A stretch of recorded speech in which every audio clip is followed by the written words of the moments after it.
Oi, oi, oi, eu sou Thiago França e esse é o Sabe Som.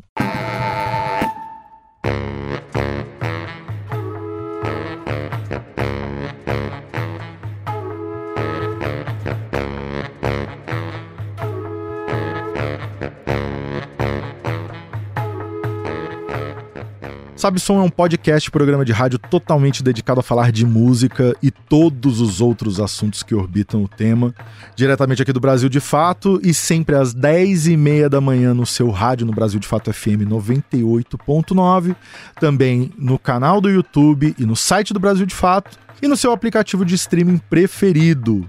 Episódio número 83, hoje contando com Helena Cruz, Manu Julian e Lauís, 3 dos 5 integrantes da banda Pelados, e avisando que todo o programa gera sempre uma playlist com os artistas, as músicas que vão sendo citadas no papo, e já tô avisando, procura lá que essa playlist vai estar gigante, vai dar tempo de arrumar a casa, lavar a louça, vai dar tempo de lavar até o teto. Confere aí o papo. Começando aqui para situar você que tá ouvindo a gente, apresentações, vamos começar daqui no sentido horário, por favor. Oi, eu sou a Manu Julian e eu sou a vocalista dos Pelados. Oi, eu sou a Helena Cruz e eu sou a baixista dos Pelados. Oi, eu sou o Lauís e eu sou tecladista e sintetizadores dos Pelados, acho que é isso. Você é o sintetizador. Eu sou o sintetizador. Eu sou o sintetizador. Vocês falando assim, parece que os Pelados são outras pessoas, né? Eu sou só o baixista, os Pelados não tem nada a ver com isso. Eu sou do Pelados. E aí, se vocês quiserem apresentar quem não veio também, quem não está entre nós. Tem o Theo e o Vicente que não estão aqui agora. O Theo toca bateria, o Theo Secato, e o Vicente Tassara toca guitarra e agora synth neste novo show também. Toca Essa é a formação desde sempre? Não. Não? Pelados tem 10 anos, né? A gente começou e aí era eu e o Theo e uns amigos do ensino médio. E aí a gente chamou a Manu e nessa época a gente gravava tudo em casa. A ideia era criar uma banda. O Theo chegou pra você e falou: criar uma banda com o pior nome do mundo, né? E aí eu inventei o nome Pelados Escrotos e a gente gravava em casa. E eu gostava muito de gravar. Eu sempre, gostei mais de... na época, principalmente, eu não tocava uma pentatônica no teclado. Pelados Escrotos é muito adolescência tóxica. É o nosso tóxico, e-mail, é o nosso Pix, inclusive, galera. É bandapeladosescrotos@gmail.com. E até hoje, se a gente quer se comunicar, se vocês enviarem um e-mail pra gente, esse é o nosso e-mail. Pra sempre. A gente não tem nem desculpa, o Pix veio depois do nome, tirar os escrotos do nome. É porque o e-mail tá lá. O e-mail é desde 2016, é o mesmo e-mail. Aí a gente, conforme foi mudando, o tempo foi passando, o baixista deixou de tocar baixo, que era fim de ensino médio, o guitarrista deixou de tocar guitarra, eu e o Tá a gente seguiu, Manu seguiu cantando, e aí a gente precisou chamar um guitarrista e uma baixista, e no fim foi o que salvou a banda, porque acho que teria acabado se não tivesse suficiente a Helena. Com certeza. Teria com certeza acabado, porque teria os dois... sido o nosso fim. A gente recebeu...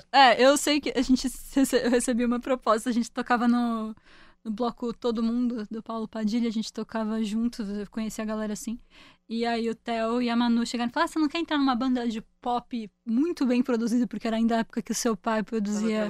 Seu pai trabalhava com a banda. Meu pai é o Antônio Pinto, ele trabalha com trilha sonora de cinema. E o meu pai, ele não é um tipo de pessoa que fica empolgada de um jeito normal. Ele fica empolgado de um jeito muito intenso. Ele vai e quer fazer, e faz, e se envolve muito, e bota todas as energias que ele tem. Acho que isso até deixou os meninos um pouco... Meu Deus, uau! Caramba, né? Aí a gente retraiu, aí depois o Foi Mal, foi meio... Então, o Sozinhos foi gravado... Só me explicar. O Sozinhos foi gravado isso. com isso, não tem... Eu não estou na... Eu não tenho... um A do Sozinhos, ele começou a gravar em 2016, terminou em 2020, mas eu não toquei nada, eu entrei na banda já tinha. O Sozinhos, ele é meio aquela coisa que os americanos falam que é development hell, que era tipo, Sozinhos era um disco que nunca ia acabar. A gente podia nunca ter lançado. Aí chegou a pandemia e a gente lançou por a gente, porque era essa situação que era o Antônio muito empolgado gravando, a gente tipo não vai se a gente quer lançar, se a gente não tem baixista, a gente não tem guitarrista. O guitarrista que gravou as músicas foi embora no meio da gravação, o baixista foi embora no meio da gravação. Então era aquela situação assim que pô, a gente tem um monte de música legal aqui, mas a gente acha que não tem como lançar. Mas eu lembro que quando a gente começou essa formação, que é nós 5, a gente tava pensando em lançar o Sozinhos e a gente já tava tocando as músicas. Ao longo desse processo, que foi uns 4 anos, assim, a gente ficou indo e voltando no disco. E aí a formação foi o que o Luiz falou, ela foi indo e vindo junto com o processo do disco, assim. Então a gente tinha o JP Borghinetti e o Miguel Masquion, que trabalhavam como músicos, trabalhavam como músicos. Tocavam, porque a gente não trabalhava 15 anos, sei lá, 16. Conforme a gente conheceu a Lê, principalmente, e foi entendendo essa formação, a gente foi consolidando o projeto a partir da formação também, né? Então é o que a Lê falou, assim. A gente se conheceu, se juntou e levantou um trabalho que estava meio indo e vindo a partir da relação que a gente foi estabelecendo com o meu pai. Só que aquele projeto acabou não, tipo, os Sozinhos, a gente gosta muito das músicas, não foi, não que a gente quis, mas não é nós 5. Então a gente gosta de falar que o Foi Mal, que foi nosso segundo disco, às vezes a gente entende, às vezes como o primeiro, mas também não, mas é o nosso segundo disco, porque foi o disco que a gente se conformou realmente com a banda ensaiando e tocando e criando, e dessa vez decidiu produzir os próprios discos, e que acabou voltando às origens do Pelados, que é produzir e gravar o próprio disco. A minha coisa favorita é gravar, e foi uma coisa muito legal pra mim, que foi que eu fui 4 anos, não sei exatamente, estagiário em vários estúdios. E aí tem uma coisa que o estúdio profissional que a gente estava acostumado, que eu acho que muita banda vai acabar gravando assim, junta uma grana, paga uma hora de estúdio, paga uma pós, e aí a banda fica meio juntando dinheiro pra gravar e fazer. Só que aí o Foi Mal foi meio uma libertação, porque era, pô, eu tô já fazendo isso há um tempão, pelo menos pra mim, assim, era. E eu tô tentando montar um estúdio em casa, com aquele equipamento assim, na época do Foi Mal era uma mesa Behringer, 4 canais, era um laptop e a gente tinha uns 257, né, um meu e um da Helena. E aí depois no contato eu já comprei uns microfones, que eu fui trabalhando mais, e eu comprei uns microfones. Mas aí, olha quão longe a gente consegue chegar só por a gente, né? Eu amo mixar, né? Eu aprendi, acho que com o tempo, a mixar, e eu espero que tenha melhorado. Foi mal pro contato. Mas e aí eu acho que a galera gosta de ter essa opção, que é tipo, pô, vamos juntar a gente, produzir entre a gente. Leva mais tempo pra arranjar, porque não tem um arranjador, né? A gente tem que ficar batendo cabeça. E lutando pela ideia. Lutando pela ideia de cada um. São aí 5 cabeças. E aí depois na mix ainda vai voltar de tipo, puta, isso aqui tá meio assim, isso aqui tá meio assado, mas pelo menos fica. Mas a gente meio que acabou tomando controle do processo inteiro. E acho que isso que é meio diferencial. Porque eu acho que o primeiro disco do Pelados Sozinhos é um disco muito legal, as músicas são muito boas, é muito bem produzido. Mas eu acho que o Foi Mal e o Contato são muito mais a gente. Eu acho que a proposta é que seja bem a gente, né? Se a proposta fosse ser só bem produzido e bem gravado, seria outra banda. Acho que a vibe ia ser uma coisa muito genuína e muito do coração. Mas não, a formação não foi sempre essa. Respondendo essa pergunta. Não, a formação já mudou. Não, mas isso é muito legal e é uma constância, né? A gente fala, é um assunto recorrente aqui, especialmente dentro desse métier de bandas independentes, que é a gente fazer tudo, né? Tudo. Acompanhar cada vez todas as etapas do processo e aquela coisa, né? A necessidade é a mãe da sabedoria. Precisar fazer as coisas é o que faz a gente aprender, né? E porque realmente você ter uma estrutura de estúdio, pagar tudo isso e tal, é o que vai fazer você existir ou não, né? Então acaba sendo uma saída, né? E hoje em dia, óbvio, né? Tudo tá muito mais acessível, muito mais democrático nesse sentido, assim, né? Com uns plugins ali de... né? Todos os plugins. Num programa ali, você faz miséria, né? Mas é um perigo. Não, também, mas é que eu acho interessante isso, porque eu acho que tem essa coisa de banda, né? A banda, ela não é só uma executora de repertório, né? Exatamente. A banda é sobre um som, é sobre ter um som, é sobre fazer aquele som, é sobre você dar um play, identificar a entidade banda e não os indivíduos ali falar, esse é o baixo dele. Não é isso. É você dar o play e ouvir esse resultado. Exatamente. Então eu acho que faz muito sentido a gente... E eu acho também que é super saudável. Quanto mais a gente sabe, quanto mais a gente entende, não só disso, mas também das partes, questões burocráticas e tal. Até esses dias, essa semana aí, eu postei um stories lá falando assim, rapaziada, aprendam sobre ISRC, sobre sincronização. Nossa, obrigada, Vicente, que faça isso também. Aprenda a ler contrato, porque a vida depende muito disso e muitas vezes a gente vai se ferrar simplesmente porque não sabe ler o que tá escrito ali. É a nossa vida, a nossa carreira. A gente falando de som, o que tem de influências individuais que vocês trazem? Você falou, né? A Helena falou, você quer entrar numa banda pop. E aí eu fiquei pensando assim, é uma banda pop? Então. É uma banda de rock? Exatamente. É Que difícil. som é este?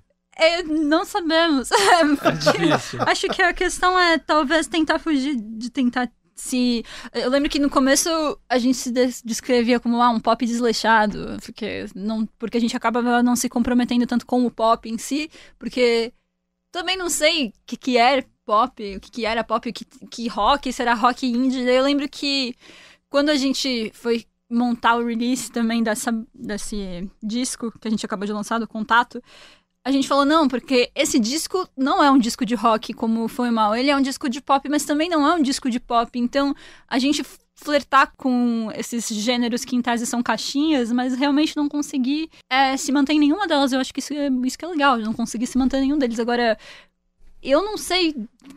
Essencialmente, a gente é uma banda de rock. Não dá pra fugir disso, porque todos nós temos um passado roqueiro. Eu acho que eu, o Theo e o Vicente, especialmente nós três, somos muito roqueiros, assim. Eu sou roqueira também. A Helena é bem Mas roqueira, você, ela toca todos os mas Led você, Zeppelin tipo assim, eu baixo. sinto que eu, mas você é mais roqueira.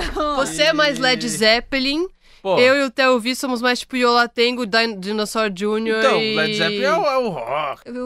Mas sei lá, se a gente fosse falar, tipo, eu acho que você tem um lado rock, mas você é uma baixista muito do groove também. Eu gosto muito Mas, de groove. Tipo, eu acho que isso dá outra linguagem pra coisa, assim. Porque eu acho que nós três tem uma parada do rock triste e de uma linguagem Eu tenho um negócio com o Vicente que é rock progressivo, que você e o Theo não suportam. Eu acho que também eu sou mais anos 90 e você é mais anos 70, por exemplo. Isso Tem- acontece, isso é verdade. Tipo, tem algumas diferenças dentre tudo isso, mas eu, por exemplo, eu acho que os Pelados, assim, a gente sempre trouxe muitos Mutantes como um paralelo muito porque a gente quer ter esse paralelo, por vários sentidos, sei lá, é uma banda de São Paulo, é um contexto relativamente parecido.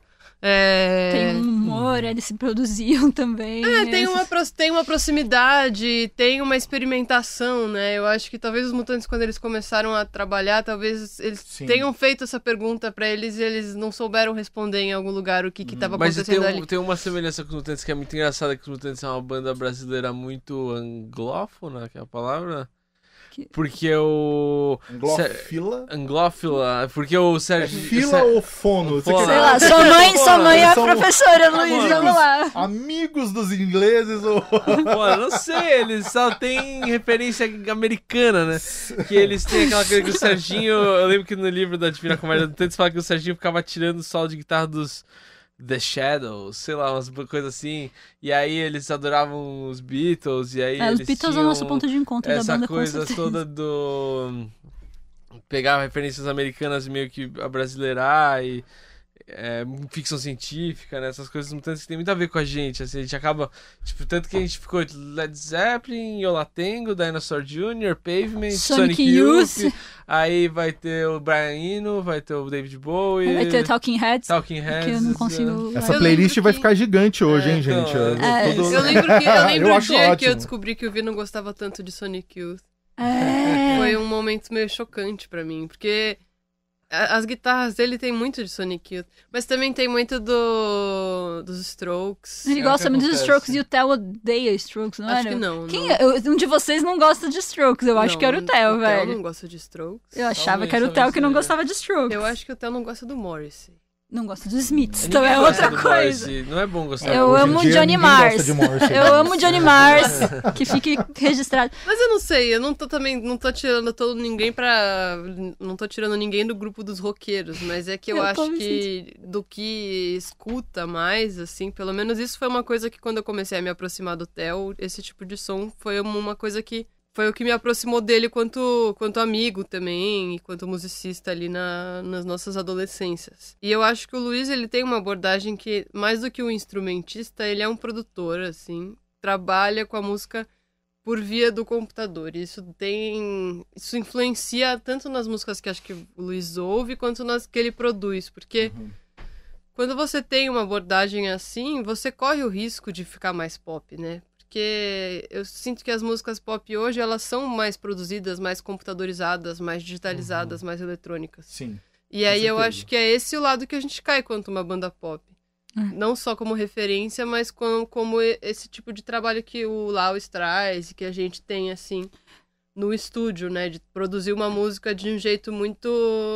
Não necessariamente só como musicistas, né? Não só a partir de uma sessão ao vivo ou do ensaio, né? Eu acho que a gente tem esse de sair, de pensar no fonograma, né?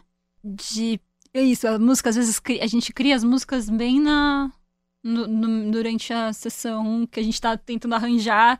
Nunca senta aí pra criar, tipo, numa jam. Acho que nenhuma das nossas músicas surgiu numa jam de baixo, bateria e guitarra. E uma coisa que o Luiz trouxe muito pra gente, do Computer Music, foi o Kraftwerk pra caramba. Então, tipo, ele pôs muito Kraftwerk pra gente ouvir. E, não, já gostamos, mas, tipo, mostrando também como o Computer Music do final dos anos 80 e também... Não, 70. Então, 74. É de 74 Sim, o Computer World? 78, eu acho. Começo dos anos 80. Você vê o VAR. Que tem muito do Beast Boys também. Eu tava pensando no Mário Caldato Jr. E eles têm um humor que eu acho que é parecido com a gente, em algumas bem coisas. parecido. A dinâmica tem uma coisa também que a gente é meio estabanado, assim. É meio moleque. É meio moleque. A gente não é moleque. A gente tem uma síndrome Peter Pan um pouco, assim, que pelo menos eu Talvez. tenho, que eu tô sempre, tipo, tentando entender o que os adolescentes gostam, porque eu acho que eles têm, que a coisa, tipo, que uma... Se a minha música, uma pessoa de 16 anos não conseguir identificar nada nos Pelados, eu acho que talvez seja um problema, principalmente agora. Tipo, porque eu não sei, a gente tá tentando falar umas coisas muito... Tipo, principalmente o Foi Mal, eu acho que era um disco que era muito sobre, tipo... namoro jovem, essa coisa da... adolescência, inseguranças, essa coisa do Foi Mal, era muito isso. E era a gente meio velho já falando disso, porque a gente matutou bastante disso. E agora a gente já tá nos nossos 27, a Helena tá 27, por aí. E a gente ainda fica meio tentando... Tipo, a gente vai no show e a gente vê um monte de gente de 16, 17 anos. E acho que é uma métrica legal, porque eu acho que... Foi ótimo ouvir você falar que vocês estão meio velho agora. Não. Super contemplado. Desculpa. Isso também não precisa necessariamente ser uma atitude imatura. Eu só acho que tem uma coisa de Você uma não se leva a sério. jovialidade que a gente tenta acessar, que tem nesses projetos, né? No Beast Boys e nos Mutantes também. Total. Tem aquela sketch do Porta dos Fundos que eles ficam, tipo... O pessoal no trabalho tá falando que você é infantil. Não tô, não sou, não. Sabe essa aqui?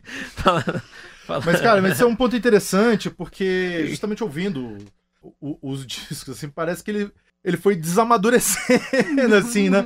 O primeiro disco é meio deprê, assim, né? É meio pesado, meio triste. Exatamente. Eu fiquei ouvindo ali, eu falei assim, caralho, gente, o que tá acontecendo, cara? Eu tava andando com minha cachorra na rua ali, fui ficando triste. Tava frio, eu falei, nossa, mas que tristeza e tal. E aí, o último, né, o Contato já é uma outra parada, Total. já um outro olhar, né? E aí, talvez aí nesse sentido, assim, de amadurecer um pouco, assim, de olhar um pouco menos pra si mesmo, olhar um pouco mais pro mundo, tem né? isso, Olhar tem os... Eu achei interessante assim, esse movimento, assim. Confesso que eu sou zero do rock. Eu não entendo nada. Mas é melhor... Eu não gosto. Quem não tinha ligado os pontos ainda, assim, eu não gosto. Eu não ouço. Eu não gosto de Sonic Youth, eu não gosto de Radiohead, eu não gosto de Talking Head, não sei quem Head, eu não gosto de nada Head. Red Hot. Porque foi um desvio ali de percurso, cara, que quando eu comecei a tocar muito cedo, assim, essa época que eu tava me profissionalizando ali perto dos 20, tava tocando samba, fazendo roda de choro e tal, então, bicho, é muito doido porque, assim, você não bate, cara, é um negócio que, assim, você tem uma idade pra ouvir e aquilo ali bater em você e você carregar aquilo pro resto da vida. Senão não vai. Senão não vai. Eu ouço, né, com o ouvido do profissional, assim, e tal, que fica ali, assim, que legal esse timbre aqui, né? Que interessante essa mixagem com esse elemento aqui. Esse estéreo. Mas, assim, gostar mesmo, assim, eu não gosto de nada. Pouca coisa me agrada. Mas eu gosto disso porque, por exemplo, o som dos Mutantes que eu gosto e que eu identifiquei ali, eu identifiquei no som e me identifico mais pela coisa mais irreverente, mais leve, assim, sabe? Essa coisa do rock deprê e do rock mesmo, que fica falando do sei lá, do diabo, não sei o que. Mas tem uma coisa do rock que eu acho que acontece muito na música eletrônica, isso que você falou do rock, que eu acho engraçado, que a galera fala de drum and bass, né? E aí eu tava vendo algum filme que a trilha sonora era drum and bass. E aí drum and bass é aquele negócio, aquele 3 segundos do James Brown com aí, pô, era uma trilha sonora irada, assim. Aí depois eu fui olhar, assim, as pessoas na internet falando, é muito legal, porque essa trilha sonora é jazz fusion, né? E aí, sabe essa coisa de você querer formalizar o rock comparando com o jazz? Sempre querem formalizar os gêneros musicais, falando, não, esse pop aqui, na verdade, tem um negócio super do jazz fusion. A galera sempre gosta de tentar fazer um negócio assim. A galera sempre quer botar o jazz fusion no meio, e o rock tem uma coisa também que sempre querem pegar o rock progressivo e comparar com... Não, porque tem uma frase do bar nessa música, você sabe, pra tentar essa coisa que, no fim, até talvez seja legal, mas isso não vai ser isso que vai convencer a pessoa que gosta de rock a gostar de rock.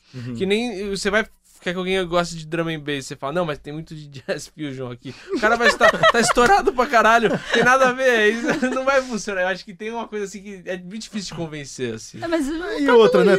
E outra, tem uma parada também que, assim, estamos falando isso daqui, nada disso tem a menor importância, porque, assim, não é sobre você identificar, não é adivinhar, não é uma charada pra você adivinhar a resposta, nem nada, e você, né, a gente se conecta por elementos, assim, né? E porque esse jogo da comparação assim, é engraçado, porque você só pode comparar com algo que você conhece. Exato. E aí é isso, assim, né? Pô, quando eu comecei a tocar era o tempo inteiro. E aí, Derico? Porque a pessoa só consegue relacionar com o que ela conhece e que às vezes é pouca coisa, né? E aí acaba batendo na trave. Mas eu queria entender como que foi esse arco, assim, essa mudança de direção, essa mudança de ares, assim, especialmente na questão das letras, porque eu acho que parte de som, assim, eu acho que tem uma coerência. Sim. Tem uma coerência grande, assim, os 3 discos. Não, eu não tava tão pronta. Eu Você também parecia não tô mais. Tão pronta. Eu ia começar a falar. Não, eu tava pensando como é que eu vou defender o rock aqui. Tô brincando. Não precisa. Tô brincando. Mas eu tô brincando. Eu acho que, tipo, talvez tenha a ver um pouco com o que eu vou falar. O rock é demais. Porque eu acho que existe uma parada, não em tudo, não necessariamente na parte melancólica da coisa, mas tem um lado do punk, do rock e tudo mais, que eu acho que tem um romantismo, sabe? Tem um romantismo, o romantismo tanto no sentido de romântico, quanto no sentido de, tipo, literário, sangue, sabe? E luxúria e não sei o quê.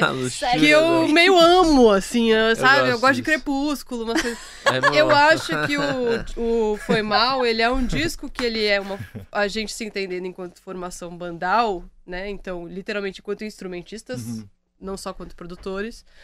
Restrito a esse formato, baixo, guitarra, bateria, teclado e voz, você tem uma formação de uma banda meio clássica, assim, né? E aí você tem uma tendência a ter as músicas mais, né, com essa cara de rock, tanto em termos de assunto quanto de sonoridade. Mesmo que acho que tenha mudado, que você acha que tem... Você comentou que você acha que tem uma coerência, né, no som, que não tá tanto nas letras. Acho que essa que é um pouco a diferença de você se desvincular nesse terceiro disco ao formato de banda. E isso ser uma coisa que muda o gênero da coisa, muda a proposição da coisa, muda, né, tipo... Quando você tá mais disposto a fazer um som como o Kraftwerk, você tá mais a fim de falar sobre amor entre os computadores e robôs muito loucos e uma modelo, sei lá o quê. Coisas mais abstratas do que quando você vai ouvir, sei lá, um Radiohead que vai estar falando de peixes estranhos e tristes. Mas eu acho que o nosso processo de composição, ele é uma coisa muito... É isso, como eu tava falando um pouco atrás, a gente nunca fez o exercício de fazer uma jam, que é muito louco, porque, sei lá, toco desde os 9 anos de idade. Tive muitas bandas na escola, muitas bandas adolescentes. O que a gente fazia era ficar tocando, tentar descobrir alguma coisa. Com o Pelados, a gente, acho que principalmente pelo fato de ser uma banda que realmente se entendeu como banda durante a pandemia, quando a gente foi gravar o Foi Mal, a gente, na real, nem tinha pretensão de gravar um disco, a gente foi morar 10 dias juntos, o que foi muito intenso, mas a gente saiu com 13 músicas, e foi uma brincadeira de trocar bounces, e essa é a minha ideia. Então a gente foi meio... A gente criou um drive naquela época, onde a gente punha as ideias. E esse foi o mesmo drive que no começo do ano passado, quando a gente decidiu, vamos gravar alguma coisa, a gente decidiu gravar alguma coisa sem nada. A gente não tinha quase nem... A gente tinha uma composição. Daí a gente marcou as diárias no Luiz, a gente falou, beleza, vai ser 10 dias também, em junho, e a gente tinha decidido em janeiro que a gente ia gravar alguma coisa, então ficou de janeiro até junho, a gente correndo atrás de, tipo, extrair leite de pedra. Porque a gente não tinha composições prontas e tal, só que a gente tinha aquele drive. Com ideias, coisas dos anos de 2020, coisas que a gente foi pondo. Então, a gente foi criando uma colagem, porque tinha uma base que não tinha letra, e a pessoa punha a letra e pegava, sei lá, essa base com essa base, será que elas podem virar uma música só? Então, acabou que foi sendo criado assim as composições. Se você olhar a ficha técnica, a maioria das colaborações que foram feitas entre nós, porque acho que a maioria das músicas são feitas com mais de um dos Pelados, quase nunca foi uma na frente da outra, tipo, foi uma troca de... Então foi engraçado porque as letras foram meio que surgindo nesse sentido, a gente percebeu que tinha outras coisas que a gente queria falar a respeito, que não puramente só sobre amor e essas coisas, tem coisas do mundo também que a gente queria falar. A gente tá agora, tipo, sei lá, Enel foi uma música que a gente escreveu em 5, foi a única música além da do Star Trek que a gente escreveu nós 5. E começou a falar sobre uma coisa, daí começou sendo uma música de amor, eu e você, quando a gente começou a fazer, a Manu, e aí do nada a gente falou, não, vou falar sobre conta de luz, sobre gás, sobre conta, daí o Vicente, nossa, mas que assunto mais passado, achei que não sei se vale a pena fazer uma canção sobre isso, e daí acabou virando essa canção. Então acho que até a forma de como foi produzindo as músicas acaba emanando outros temas que não puramente simplesmente sobre amor. Só que a gente não consegue não falar sobre amor também, porque tem 3 músicas aí, mas eu achei muito legal no disco que falam sobre amor, mas eu achei que desse jeito, sei lá, teve outras coisas que são importantes pra gente, que a gente queria falar. Deixa eu perguntar, só porque eu fiquei interessado nisso, que você falou, Helena. E aí todo mundo faz letra, todo mundo... Sim. Porque é curioso isso também, né? Que quem nunca teve banda, não sabe como é que funciona. Os processos de composição, eles variam muito, assim, muito. Né? Eu que venho do ambiente mais clássico, assim, né? Clássica que eu tô falando assim, da música brasileira, sim, clássica, sim, né? Uma composição é você chegar lá, você fazer a melodia do começo até o final, ter uma letra do começo até o final, e isso é uma música, né? Em banda, o processo é outro, total, né? Às vezes começa por uma linha de baixo, às vezes começa, né, por outros elementos ali, e é aquilo tudo que é a composição no fim das contas, né? Todo mundo faz letra, todo mundo colabora nisso. Todo mundo faz letra. Eu tenho muita dificuldade de fazer letra. Muita. Pra mim, a coisa mais difícil é fazer letra. Tanto que a minha música, que eu mais contribuí pra letra, não sei fazer refrão, porque é sobre eu realmente não conseguir lidar com o meu bloqueio criativo. Você já tem uma verve autobiográfica. Já tem aqui, pô. É uma música, gente. Essa música aqui, uma metalinguística. Mas eu acho que todo mundo contribui de alguma forma. E eu acho que uma coisa que a gente acaba nem sendo um eixo, às vezes, composicional para os Pelados, é a forma como o Luiz, por exemplo, compõe. Que ele ele fala muito de verdade as coisas que ele fala e ele não consegue nem usar a metáfora. O cara, ele é muito... Ele escreve muito mal. Ele escreve muito na cara e eu acho isso lindo. Ele vai estar escrevendo, tipo mesmo. O quê? Por exemplo, sei lá, propaganda de banco é bonito. Tipo, realmente. Eu gosto, eu falo assim, bonito, Sutiã propaganda de banco é bonito, sutiã, vírgula, bonito. O Modric é bonito, de escrever essa frase aí, tipo, do Modric, né? Mas da tem música. algumas frases de músicas suas que eu amo, que eu tem gosto uma... pensei que você... Como é? Pensei que você só dava pra quem não era eu. Acho essa foda. Essa é muito foda. Tem uma é horrível. Ou uma você que da escada é... rolante, eu te vendo da escada rolante, você fica... Quando eu entro antes, quando você entra antes na escada rolante, eu fico pequenininho. É metafórica essa. Exato. Pô, mas tem uma que me interessou bastante ali, que é a parada do Pokémon GO. Quem é que tava jogando Pokémon GO? Quem Então, será? Essa música... Quem será que fala do Pokémon? Falando Essa música eu escrevi com 16 anos. Ah, só podia, bicho. tipo... Pô, os amigos querendo jogar um CSzinho. Então, jogar acontecia. o pessoal jogando Eu acho Pokémon que GO, tem foi uma foda. coisa que eu meio que amo, assim, dessa música, que tem uma coisa muito engraçada que eu jogo muito videogame a vida inteira e eu sempre fui ruim em videogame. Porque sempre tem as pessoas que são boas Você em faz jogos... um speedrun do Mario 64. Não, Mario inteiro. 64 eu sou bom, mas o resto eu sou ruim. E aí tem uma tragédia que, na verdade, acho que quando eu tinha 16 anos, olhando essa letra, eu gostava muito de encontrar meus amigos no videogame. Uhum. E aí todo mundo tava jogando Pokémon GO e eu não tava. Eu tava tentando falar de uma melancolia tão dura e ninguém Eu levava a te sério, entendo, eu te sabe? Eu tava entendo. tipo, eu não quero te jogar o entendo. jogo que eles estão jogando. Era uma frustração enorme nos meus 16 anos. E essa música envelheceu que nem leite, né? Cara, Tipo, não, mas ó, vou te falar, eu entendo, porque assim, a minha questão é que o meu trauma é que os meus amigos só jogam FIFA. Então. E eu bato nessa tecla. Quem joga FIFA não é gamer. Não. Tá certo. Você Né? vai jogar um jogo... Não, FIFA, Não. desculpa. Primeiro que Não não dá. tem... O profissional de FIFA não tem... Não dá. Não tem. Não dá, não dá. Mas o Mas que você joga? Ah, pô. Jogos que dá pra você jogar sem som. E botar uma musiquinha. Exato. Tony Hawk. Ah, total. Toda vez que alguém fala, escuta meu disco, que eu quero dar uma escutada no meu disco, porra, Tony Hawk. Mas é que sabe qual que é meu lance? Eu gosto de joguinho de... Como é que fala? De Candy Crush? plataforma. Plataforma. Ah, é legal. Você gosta de jogo difícil, né? Tipo, eu gosto de uns joguinhos que você tem que ficar, sabe, com os botãozinhos, tipo, Hum. sabe, com a mãozinha assim, Eu meio gosto. aceleradinho. Tipo, você tem que ficar parado olhando a plantinha nascer. Ah, não dá. A vida, eu sou acelerada, entendeu? Não Mas parece, eu parece gosto que eu sou disso. lesada, mas é tudo uma fachada. Olha o fio solto que eu puxei aqui. É, vai não, parar não, esse não, podcast. É muito Combo, técnico, L1, né? Eu tô sentindo que eu vou retomar a pergunta de novo aqui. Eu tô pensando sobre composição, Não, aquela cara, hora eu tava no acho que eu vou rock. falar. Agora eu vou falar assim, tava falando sobre a sinceridade das canções do Luiz. Tem uma música que é no contato que eu acho genial, que foi Boys So Confusing, entre parênteses. Lawis e Dr. Smirnoff enfrentam seus fantasmas no planeta XCX, XX, enfim. Foi uma música, por exemplo, que o Vicente tinha posto, tipo, um deadline, fala, se a gente não achar uma letra, porque... Essa música até... Não, foi assim, eu fiz uma letra pra uma música que era a falando música sobre do Tom Cruise. Nem fudendo E eu que queria você vai fazer pôr uma um cara música do cientologista numa música. Mas eu Vai. tenho uma paixão pelo Tom Cruise, que eu achei ele um puta ator, eu adoro Magnolia, eu adoro...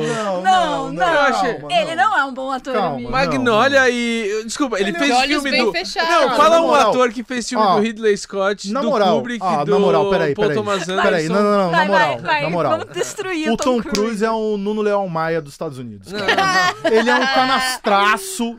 Não, desculpa. Ele desculpa. é um canal.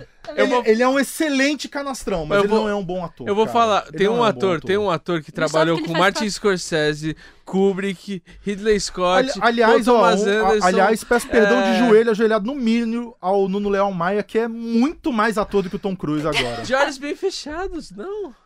Cara, mas só funciona porque ele é muito canastrão, Não, cara. mas ele tá bom, ele chora. Mas funciona por causa exato. Ele chora. Ele chora. Sem falar do- É basicamente falar, tipo, ele não bateu, não, sabe? Uma coisa meio... Não. O mínimo. Olha, eu fiz a música do Tom Ele não Cruise. matou ninguém, sabe? Eu escrevi a música do Tom Cruise, eu tinha acabado de ver um filme Missão em que o Tom Impossível Cruise... 5. eu acho que era o Missão Impossível 7, que... Não, o Tom Cruise, cara, ele faz umas coisas pelo cinema que só o Buster Keaton fazia, assim. De ficar pendurado no avião, pendurado num trem. Achei que você já ia falar, tipo, o Mel Gibson é muito foda. Não. Aí eu já ia ficar meio preocupado. Vamos lá, agora você Podemos tá falar do acabando a sua Polanski? Copa. Não, Luiz, você falou que você não ia ser cancelado. O Luiz chegou com essa demo escrito Tom Cruise. E era legal, porque era a letra do refrão, era ó, essa missão é impossível, não é insensível, a consequência é incabível, tentar é compreensível, era uma parte da letra, era uma letra enorme. Aí tinha, mas pare, olhe pra frente agora, você é tão rápido, mas tão rápido quanto Tom Cruise. Aí eu falei, não vai ter isso na letra, nem fudendo. Quase mais rápido que o Tom Cruise. Mais rápido. Ninguém é mais rápido que o Tom Cruise.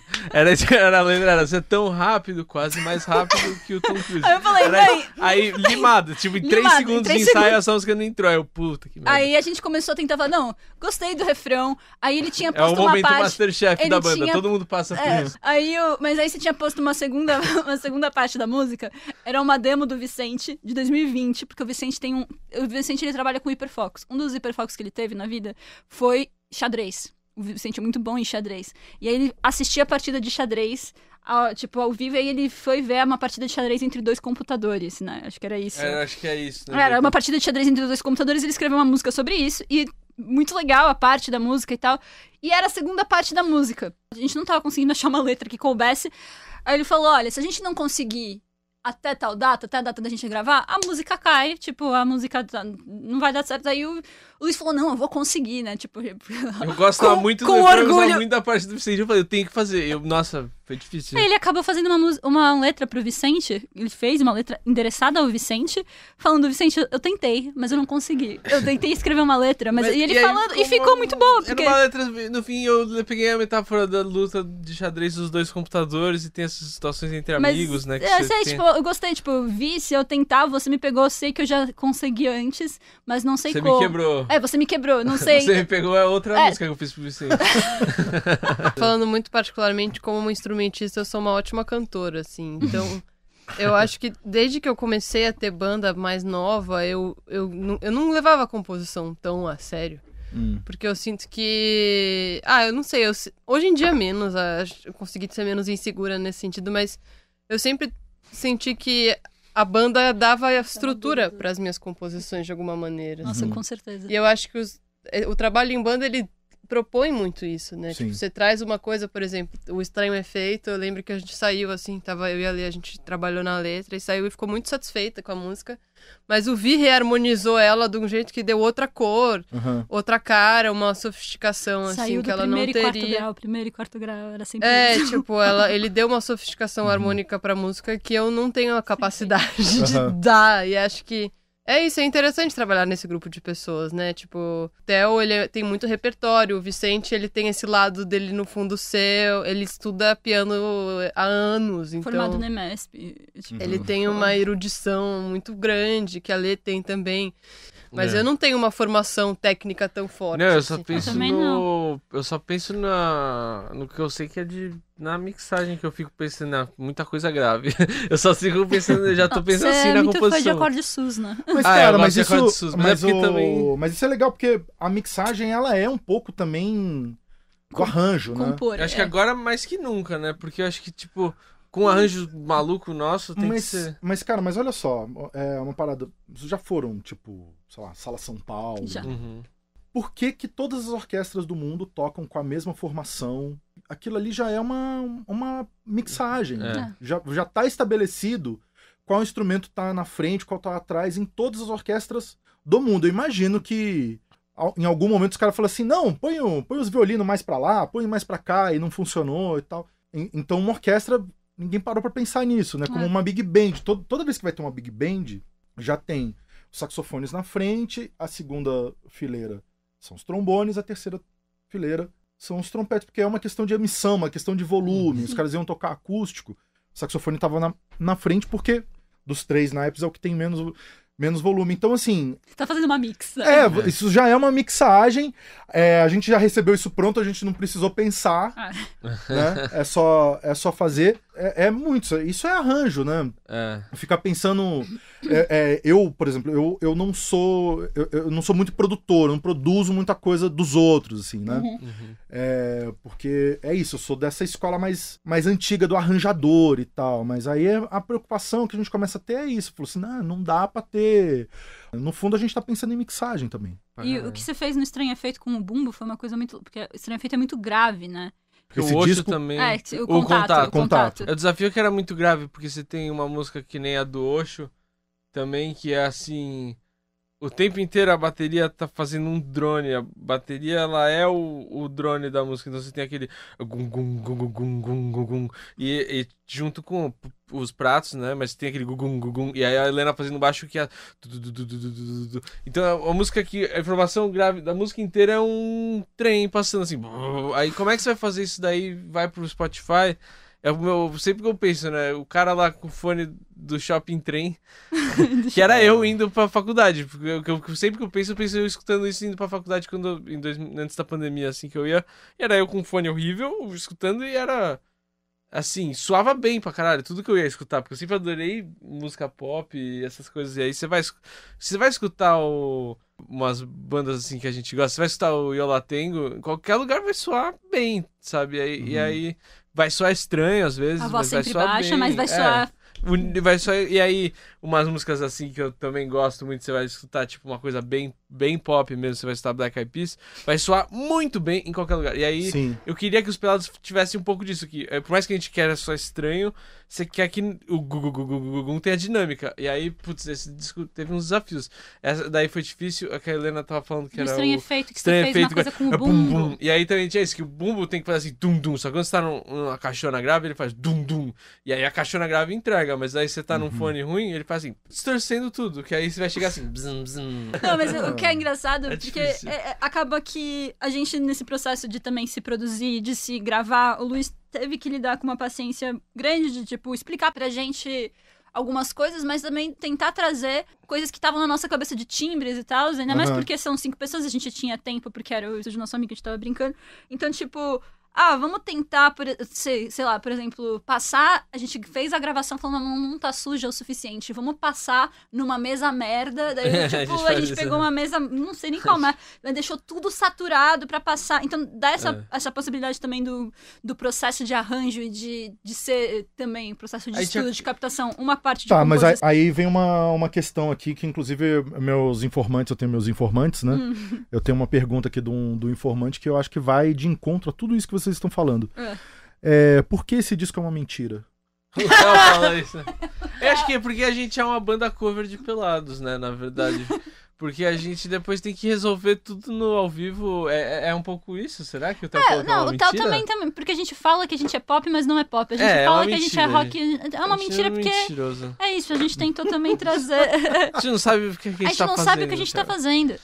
Mas... Um abraço pro Alexandre Matias. Óbvio. Alexandre Matias. Esse disco, o Matias sempre esteve com a gente, sempre acreditou na gente. E quando a gente mostrou esse disco pra ele... porque ele gostou muito do Foi Mal, que era muito rock e tal.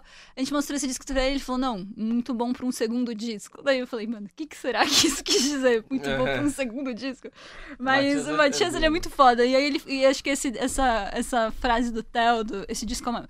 Que também tem o Theo ser uma pessoa irreverente, né? Ele falar que é uma mentira, mas eu acho que é legal pensar nisso. A gente não se encaixa. Mas acho que o Theo também, ele acha uma coisa que tá muito certa, que a gente fala demais, né? Também. Essas entrevistas a gente acaba falando muito, entregando tira um pouco muita... a magia. Tira um pouco a magia. A gente não conta nada do conceito. Mas eu acho que tem, sei lá, tem que também falar mesmo. Tem uma narrativa que a gente meio criou pela graça de criar a narrativa, não porque as coisas fazem sentido. Mas fizeram depois, encaixaram. Lógico que fizeram, mas sei lá, acho que a primeira vez que eu li o texto do Vi, era um texto que a gente começou a escrever o release, e daí a galera tava tipo, vamos fazer uns panfletos com um texto totalmente psicodélico. Eu lembro que eu li o texto pela primeira vez, eu fiquei uns 5 minutos, tipo... É que o Vicente escreve também de uma forma... assim, famoso, meio, que porra é essa? É, porque a ideia do Vi, só para as pessoas se situarem, é que a gente tem essa ideia do disco, que o contato é o disco que a gente vai enviar para o espaço.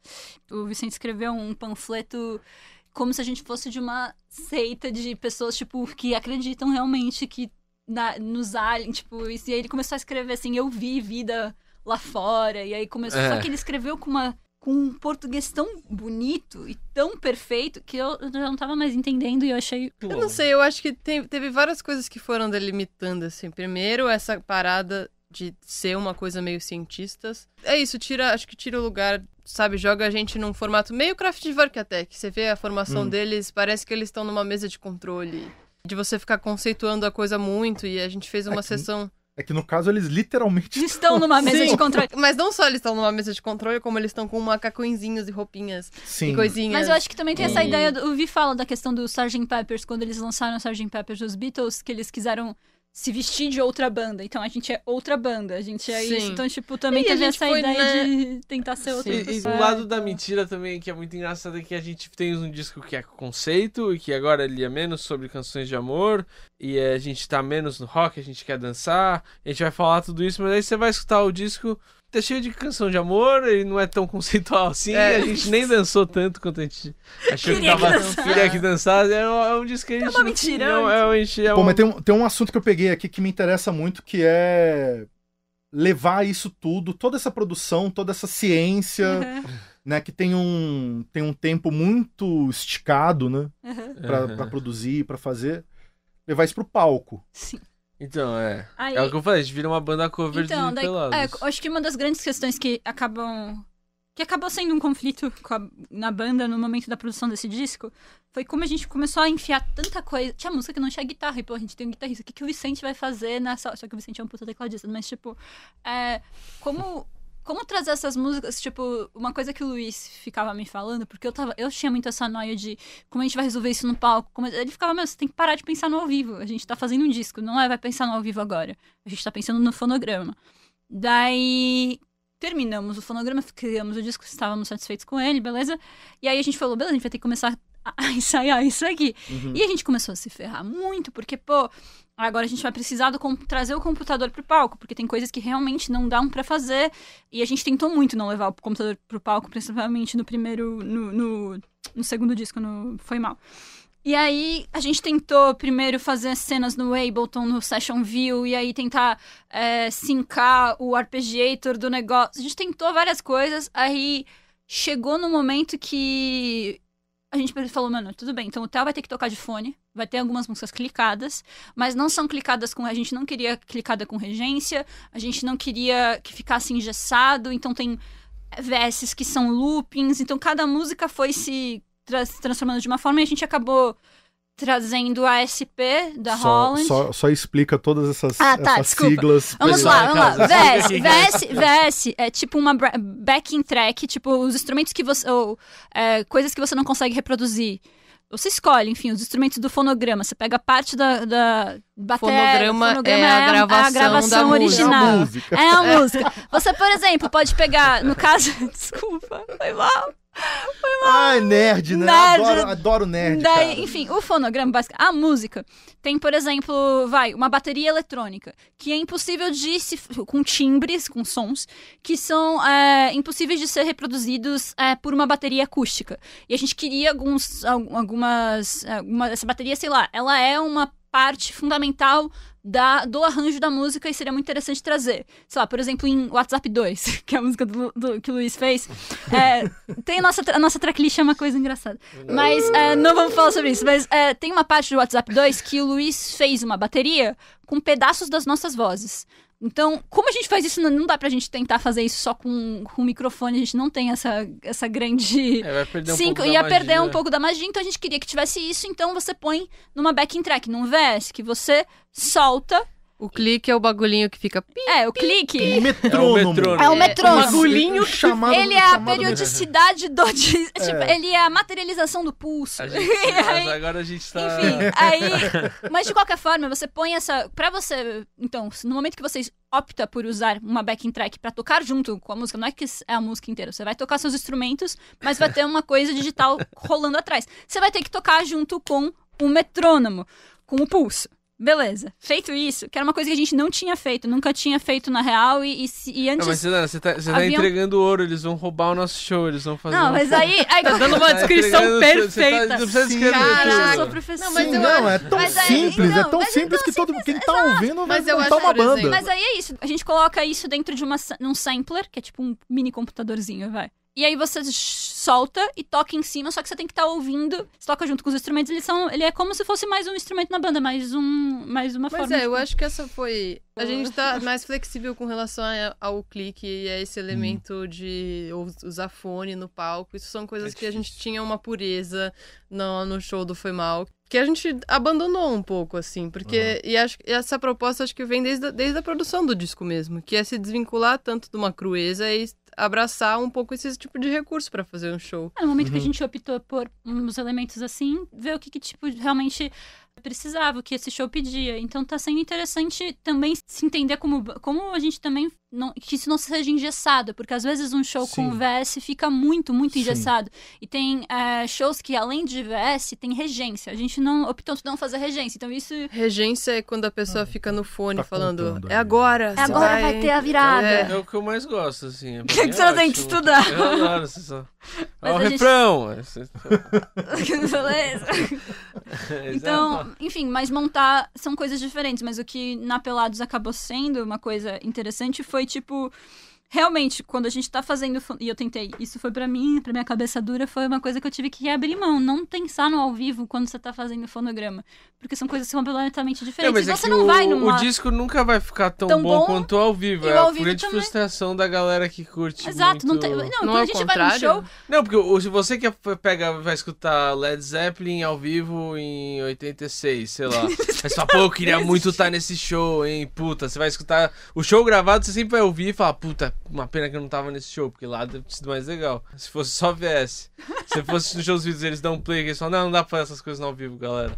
E aí, então, tipo, Mas o melhor acho que também- cada mundo tem os seus... Eu acho que a gente Os vai Tem dois uns têm que ser extremos. diferentes. Assim, eu comecei a achar vibe, por exemplo, shows de cantoras pop, sei lá, você vê o show da Rosalía, o timing do show é totalmente perfeito.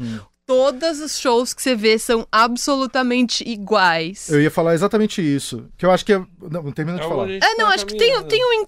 A gente nunca vai conseguir fazer queria isso. dançar. A Mas gente é porque não vai... eu acho que aí entra numa outra seara Sim. que não é show. Uhum. Não é um show. exato. uma É um, performance. é um espetáculo. É. É um espetáculo. Sim. Ah, o pessoal ficou falando, pô, mas a Madonna tava cantando com playback. Cara, É outra ela coisa. cantar ali é um dos Dos elementos, elementos. que Sim. tudo tá cronometrado. Sim. As coreografias, junto com a luz, com o telão e tal. Sim. E aí você não pode Errado. sair não pode. do script. Da marcação. Não pode. Até porque muitos desses shows são feitos pra muitas pessoas assistirem, então as câmeras Então têm um movimento precisa ser específico. desse jeito. É. Precisa ser desse jeito. Mas né? é que eu acho que você assumir, porque no nosso formato, no fundo, a gente não cede a isso. Até porque nem todas as músicas a gente usa o clique. A pureza ainda tá aí. Mas eu acho que se propor a fazer uma coisa mais engessada, também existe uma maturidade nisso, de entender que às vezes, beleza, você tá fazendo uma música que tem um recurso digital e que ele soa bem quando você vai ouvir na sua casa. Como é que você vai adaptar esse recurso ou mesmo reproduzir ele na hora? Mas eu acho que a gente ainda não sabe. Eu não sei. Eu não sei. Mas eu eu acho acho que a gente isso- ainda não sabe a resposta. Não, mas acho que muitas dessas coisas, por exemplo, tem a ver com o fato de que nem sempre a gente lida com possibilidades, sei lá. A gente poderia muito bem tentar propor que o Theo pegasse a SPD Holland Frankenstein. SPD é tipo uma bateria eletrônica que você consegue ligar junto na Explica pra bateria. galera em casa, Helena. E aí, ele poderia ele fazer o clac-clac, ele poderia tocar o WhatsApp 2. Mas acho que ele tem poderia coisas... trigar o bumbo. Exato, com... tem coisas Mas então, que a mas gente esse que é o vai, negócio. vai Talvez a jogando, melhor- negociando. Mas é que se a minha propor. dúvida é meio tipo, se a pessoa que tá no show dos Pelados, ela realmente quer que o som seja igual ao disco, tipo, porque a gente tá falando, o Theo podia ter o timbre da bateria eletrônica na bateria, mas isso é uma coisa que vale a pena no final. Acho que a gente ainda não sabe, a gente tentou achar um meio termo que a gente acha que é o melhor que a gente, Consegue o melhor fazer show agora. que a gente conseguiu fazer, mas não é o melhor show que a gente conseguiu ver, a gente tentou várias coisas, mas acho que tipo, eu consigo imaginar uma banda que eu goste muito, sei lá, Você foi no show do Kraftwerk, o que você achou? Então, por exemplo, eu fui no show do Kraftwerk e tem uma coisa que é... Puta, o velhinho tá tocando aquele negócio mesmo. O velhinho tá... Então... Tá tocando. Tá tocando, tocando. Inclusive os caras disparam coisa errada. Então, aí é mágico, aí é mágico. Eu acho foda. Metá abriu um show do Kraftwerk num festival na Itália e eu vi com os meus próprios olhos o titio disparando fora do tempo o bagulho. É isso aí, cara. Então, mas eu acho assim, que... só pra apontar uma coisa, o Kraftwerk foi o show da minha vida. Assim, foi o show da minha vida. Foi uma coisa que mais me deixou assim, tipo... E era meio isso, porque tipo, eu acho que tem um limite que às vezes você vai num show que é muito VS e regência e tipo, você tá mais porque você quer ver a pessoa ao vivo do que você quer ouvir a música uma versão. Mas cara, também, por exemplo... É sobre isso. Mas é sobre isso. É sobre isso. Você quer ouvir o negócio perfeito e tal. Cara, você fica na sua casa, você vai no show, as pessoas estão conversando. Tem um cara de 3,5 metros de altura na sua frente. Mas tem uma coisa... O melhor lugar de ouvir música é em casa. Ver um show é sobre outra coisa. É outra coisa. E eu gosto, por exemplo, pra mim, um dos shows... Eu queria muito depois trocar uma ideia com o Kiko e com a Jussara sobre isso. Eu fico chocada com o show do Delta Estácio Blues. Sim. Porque eu não sei... Eu sei que algumas coisas não tem clique e tal, mas eles estão todos tocando samples e coisinhas, eu fico, meu Deus, e tem horas que, tipo... tem vários samples. Tem vários samples, aí tem horas que você vê que, puta, disparou no tempo errado, mas eu acho isso lindo. Eu acho isso foda. A gente quase bateu o recorde do podcast, que foi ficar um episódio inteiro sem mencionar o Kiko Dinucci aqui. Mas você já... Não! Pô, tem 1 hora já de conversa aqui, eu falei, pô, hoje a gente vai conseguir... Não consegui. Desculpa, Kiko, foi mal. Mas não, no sentido de, tipo, sei lá, por exemplo, quando eu vi é um show que eu quero muito que o Luiz veja, porque foi um show que quando a gente começou a pensar no Foi Mal, eu ficava, tipo, porque eu sei que o Kiko tá usando uma SPX, eu acho, que é uma atrás da que a gente tá usando, e eu sei que a Alana usa a SPD, que são coisas também que eu falei, o que a gente precisa pra criar isso? Foi uma pesquisa.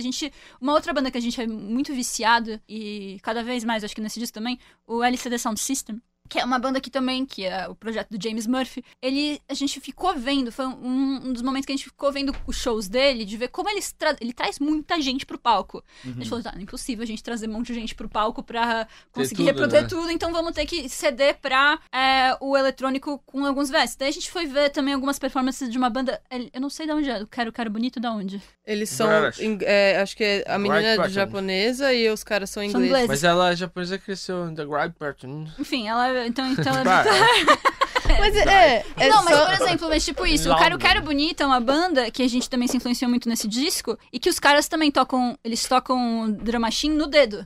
Tem aquela galera que manda muito. A gente não é... Mas é que também tem uma coisa que a gente foi gravar o Cultura Livre com a Roberta, e foi a primeira vez... Não vamos nem falar sobre esse assunto. Não, vamos evitar. Bom... Tá bom, a gente não vai falar. Fala. Sim, velho. Bom, a gente foi gravar e aí é raro ter a oportunidade de ver tão bem a formação antes da gente tocar. Foi a primeira vez que a gente tocou ao vivo e tal. E aí eu lembro de ver, a gente tava com uma mesa atrás e eles dois estavam, o Vicente e o Lau estavam na mesa, e aí eu fui assistir um show de um cara do Rio, de hip hop e tal, que tem esse formato dos shows de rap, que são meio DJ atrás e os MCs na frente, e eu acho isso interessante também, de você assumir um pouco que tem um DJ no palco, sabe? O Linkin Park, você já viu o show do Linkin Park? Ou do Linkin Park, ou de outras bandas gringas, tipo Death Grips. Ou eu acho... Death Grips não tem DJ. Não tem o... Tem uma galera aqui que faz isso. O Beck tem DJ. O Beck, sei lá, eu acho interessante o músico ficar nesse lugar no próprio palco. Você ter um produtor que assume esse lugar no palco. Eu acho isso massa também, sabe? De você ter um show que tem essa cara, e essa é a ideia, porque também no Quero Bonito é um projeto que também, querendo ou não, é hip hop em algum lugar. E eles são 2 produtores no palco, que tem uma mesa, que tem um computador, que se propõe a fazer o som a partir desse tipo de recurso, assim. Um grande abraço para o DJ Marco. DJ Marco, pô. Rica Mabes e Tejo Damasceno, meus compadres. Amo. O DJ Marco trocou uma ideia com a gente há um tempo atrás. Nossa, muito, 2020, a gente fez uma call, com o DJ Marco. Pô, só porque assim, infelizmente... a gente precisa parar de recar aqui o bagulho, mas depois a gente continua o papo. É uma última pergunta, só que eu queria saber. Coquinha gelada after sex, de quem é essa frase? É do Vicente. Tá. Mandei essa música pra minha esposa hoje, que tá viajando, que também é fã de coquinha gelada. Enfim, a hipocrisia que todo mundo ficou aqui vestido, não tem ninguém pelado aqui no estúdio. Piada proibida! Piada proibida.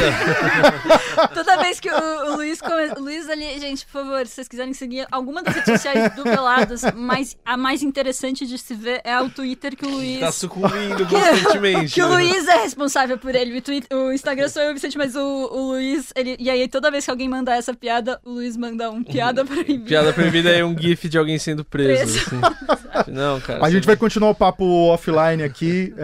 Luiz, Helena, mano, muitíssimo obrigado Muito pelas obrigado. presenças. Valeu.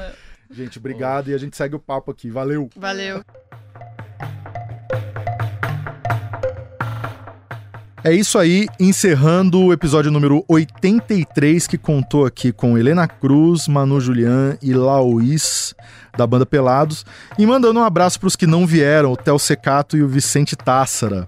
Sabe Som, que tem roteiro, trilha sonora e apresentação minha, Thiago França, a direção da Camila Salmásio, a produção da Letícia Holanda, a captação de imagem Marina Ortega e os trabalhos técnicos de Adilson Oliveira e Lua Gattinoni. A identidade visual é do Rafael Canoba e aqui no Brasil de Fato, a coordenação de redes sociais fica com a Rafaela Cury, a coordenação de rádio e TV é da Muniz e Ravena, a direção executiva com a Nina Fidelis. É isso aí, valeu e bons sons.